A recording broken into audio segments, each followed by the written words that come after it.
Hello and welcome back for another car conversation.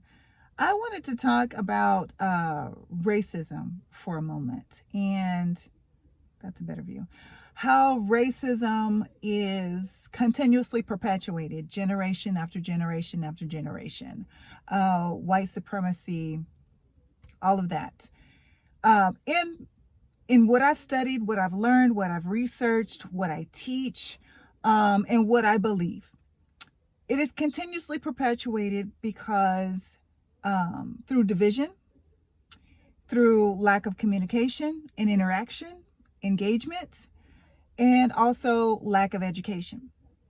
So I think these are the three areas that we really need to be a focal point for all of us, but also for the federal government if we are to move forward and have this real moment of reckoning and then unity.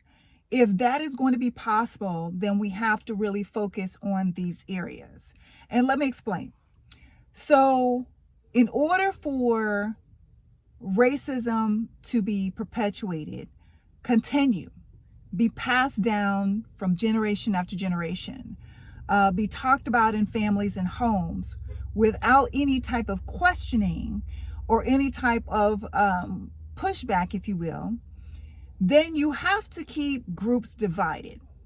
Because if groups are to intermingle, then that would allow us to learn about one another, have discussions about one another's story, or even just sit back and observe that how you live your life is much like how I live my life. The things that you care about are much like the things that I care about. Whether you're talking about finances, you're talking about family, you're talking about job, employment, children, education, all of those core principles, if you will, are the same for most of us. So how it is continued to be perpetuated is if they are able to keep the division. How do they keep the division? Well, for certain groups, I will say what has been perpetuated in those groups is this fear of the other.